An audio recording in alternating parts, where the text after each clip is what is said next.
Ada satu series yang gua rasa cara tergampang buat menjelaskan ini series adalah dari otaku oleh otaku untuk otaku juga. Atau kalau mau pakai bahasa lokalisasi sini ya dari wibu oleh wibu untuk wibu. Pokoknya yang demen di Jepangan banget lah in general nih ya. Series ini adalah Kisekoi atau dengan judul Inggrisnya My Dress Up Darling. Bagi gue ini series yang beneran embrace segala hal yang berkaitan dengan otaku culture dengan sepenuh hati dari awal sampai akhir. Dan gua rasa emang ini series yang diciptakan orang yang suka gini dari segala sisi, entah itu sisi cosplay yang sampai sisi bejatnya juga gue yakin dia bikin suka ginian. Hasilnya yang connect sama karya Kisekoi ini adalah orang-orang kayak gue yang wibu akut yang demen banget sama Jepangan. Maka dari itu ya ini video kayak analisis, opini, sharing ya tentang pandangan gue ke Kisekoi ini. Isinya apa, ini kayak review tapi lebih ke analisis kali ya, gue nggak tahu dah. Pokok general gue mau cerita deh kenapa ini series connect banget ke gua sebagai self-proclaim orang yang wibu aku, dan mungkin juga sama sejuta wibu di luar sana. Pertama, buat konteks in general ya, gue perlu ngejelasin isi ceritanya apa. Ini adalah series romance dengan MC cewek bernama Marin Kitagawa, seorang otaku yang demen segala hal tentang dunia otaku, sampai hal bejat degenerate-nya juga dia suka banget. Dan MC cowoknya adalah Gojo Wakana, cowok pendiam yang jago makeup sama ngejahit karena dia seorang pengrajin boneka. Jadi skill mainan bonekanya itu ke-translate ke skill make up juga sama skill bikin baju. Chemistry basic hubungan mereka berdua yang di setup cerita adalah si Marin cewek yang pengen nge-cosplay karakter yang dia suka, tapi payah kalau urusan dandan cosplay sama bikin kostum, dan si Gojo ini kebantu Marin di dalam hal itu. Sisanya kayak ya udah basic series romcom hubungan mereka satu sama lain itu, tapi cara cerita yang mengeksekusi hubungan mereka tersebut kayak memahami satu sama lain itu eksekusi gila banget, sangat bagus, dan hal ini yang menjadi daya tarik ini series bagi banyak orang. Itu in general isi seriesnya apaan, wholesome banget. Tapi lagi-lagi karena gue udah kasih tahu juga di pembuka, karena ini series beneran nge-cover otaku culture dari A sampai Z, jadi hal bejatnya juga disorot. Makanya ini series juga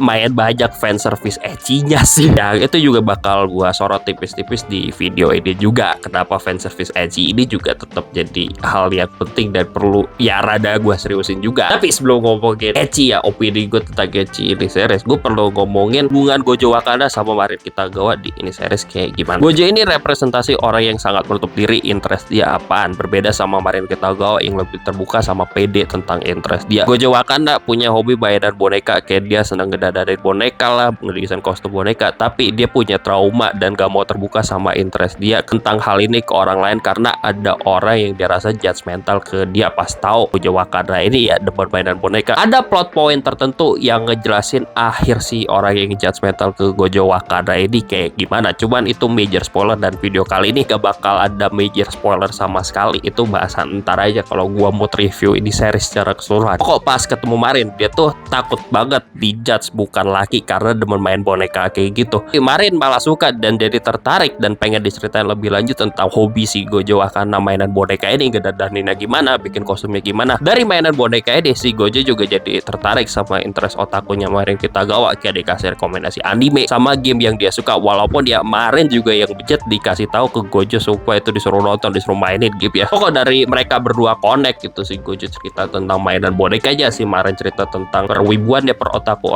dia, mereka jadi connect dan hubungan satu sama lain makin erat lah. Kayak basic chemistry-nya ya si Marin pengen nge-cosplay ini gitu, terus akhirnya mereka bikin kostum bareng, diskusi bareng gitu, gimana sih lu pada mau cosplay ke depannya kayak gini, cosplay karakter ini lucu atau apalah. Yang emang hasil yang dibikin Gojo dari make up sampai kostumnya itu bagus. Hal itu ngebikin hubungan Marin Kitagawa sama Gojo Wakana kerasa spesial karena keduanya suportif dan gak judgmental sama hobi dan kesenangannya masing-masing. Kayak si Gojo cerita suka ede, si Marin malah interest gitu, cerita oh gue suka gini-gini, terus si Gojo juga cerita kayak hubungan satu sama lain kayak gitu. Maka dari itu misalnya kalau lu pada ya pengen punya pacar kayak Marin Kitagawa, bare minimum itu punya sifat basic kayak Gojo Wakana. Begitu juga kebalikannya, kalau lu pengen punya pacar kayak Gojo Wakana ya basicnya juga harus kayak Marin Kitagawa. Jadi kayak timbal baliknya gitu loh. Dan yang gak judgmental sama suportif ini juga bukan dari hubungan Gojo sama Marin juga di ceritanya, tapi lingkungan sekitar mereka berdua in general ya suportif sama gak judgmental dan gak recet sama kesenangan satu sama lain. Jadi ngeliat cerita Kisekoi ya emang highlight utamanya sih romance Gojo sama Marin ini kayak gimana biar hubungan mereka sehat itu. Cuma di satu sisi ini juga bisa berlaku ke pertemanan juga kan, ya contohnya di cerita kayak gue sebut tadi ada karakter yang menjadi teman si Gojo sama si Marin ini, dan mereka semua in general ya suportif gitu, saling mendukung satu sama lain, dan dia nggak judgmental juga. Hasilnya dari hubungan karakter di dalamnya, terutama Gojo sama Marin yang sebagai MC dari series ini, gue rasa banyak yang connect ke karakternya di dalamnya juga sih, boy yang MC ataupun karakter sampingan kan gitu lah. Di dunia nyata Ngayal punya orang, punya teman yang gak judgmental sama kesenangan mereka.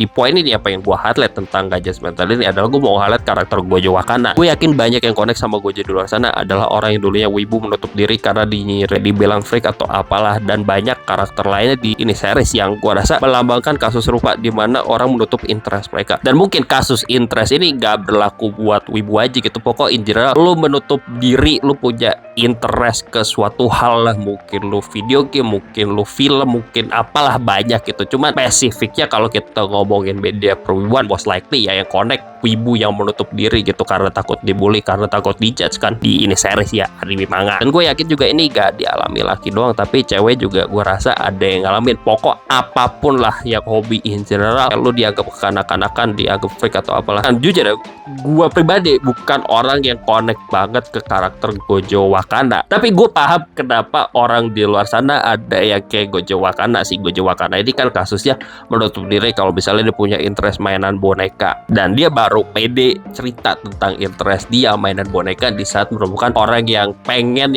deket sama dia tanpa judgmental ke hobi mainan boneka dia ini, dan orang itu adalah Marin Kitagawa. Mungkin kasusnya di sini romance, tapi di luar sana ya mungkin pertemanan juga bisa. Di saat lu menemukan temen lu yang punya interest berbeda tapi kagak judgmental, ya bisa diaplikasikan di sini juga. Cuma ini series romance ya, jadi contohnya romance. Maka dari itu jujur gue lebih connect ke Marin Kitagawa daripada Gojo Wakana di Kisekoi ini, karena lingkungan gue in general ya lebih kayak connect ke Marin Kitagawa aja sih. Dari dulu gak menutup interest gue, kayak dari dulu semua orang yang kenal gue udah tahu dari awal gue rujukin gue wibu, gue kenalan, gue suka anime, gue demen main game. Kalau misalnya ya orang itu ngejudge gue suka gituan dari awal, ya gue udah pasti gak mau deket sama orang kayak gitu. Maka dari itu juga orang yang gue kenal di IRL pun bukan yang orang judgmental apa sama kesenangan gue perwibuan, dan mereka juga punya kesenangan sendiri yang itu juga beda jauh sama gue. Tapi gue kayak ya udah, kita punya kesenangan masing-masing, dan kesenangan masing-masing ini ya udah gitu, biasa aja. Mungkin satu kesenangan yang in general sama, yaitu kesenangan gaming, tapi sisanya beda jauh sih interestnya. Kayak gue bukan orang yang into F1 ya, gue gak demen F1, tapi teman gue ya into F1. Pas itu gue pernah main ke rumah teman gue, kayak dia nonton F1 gitu, terus gue penasaran, ini kenapa sih lu suka F1 gini-gini, apa sih yang bikin menarik gitu-gitu ya. Oh gini ya, gue paham gitu kenapa mereka suka, walaupun gue kagak suka, dan gue kagak ngejudge kenapa itu orang suka mobil-mobilan, tapi gue paham aja, dan gue respect sama kesenangan mereka. Dan di satu sisi juga mereka respect sama kesenangan gue yang sebagai wibu akut ini. Dan kadang mereka di saat pengen ngut wibu gitu, mereka ya minta rekomendasi anime sama manga ke gue juga, walaupun mereka bukan yang into Jepangan banget kayak gue. Makanya lingkungan pertemanan gue, orang-orang pertemanan gue dari dulu emang ujungnya lebih mendekati sama kasusnya Marin Kitagawa daripada Gojo Wakana. Orang-orangnya ya orang-orang yang open minded, orang-orang yang lebih santai gitu tentang hal ginian. Sehingga dari gue bahas in general tentang Gojo sama Marin, gue nangkep ini adalah series yang emang akan dari wibu oleh wibu untuk wibu, atau kalau pengen bahasa Jepangnya lagi-lagi dari otaku untuk otaku oleh otaku. Ini adalah yang beneran embrace dan sayang banget sama hobi mereka ini dan segala keanehan yang ditawarkan di dalamnya. Makanya ini series juga gue gak menutupi punya elemen bejat ecchinya. Cuman lagi-lagi target pasarnya emang wibu yang demen gituan dan berusaha ngasih tahu kalau pada embrace sisi aneh lo, gak apa-apa asal tahu diri, kayak menyesuaikan situasi. Elemen bejatnya bisa ngebikin orang gak suka series ini, dan gue gak bakal nyakal hal itu. Tapi most likely ini dibikin kayaknya karena yang bikin ya emang suka ginian juga, termaksud hal bejatnya. Karena lu baca ini manga, nonton ini anime, gue gak yakin orang yang casual sama otaku culture, bahasan tentang otaku culture itu bisa sedetail ini. Dari cosplaynya sampai bejatnya itu sumpah detail banget. Gak mungkin orang yang bikin ini gak suka sama gituan, sumpah. Karena yang bikin manga ini mungkin emang freak, jadi gue kayak ya udahlah, embrace sisi freak lu lah dari karya lu.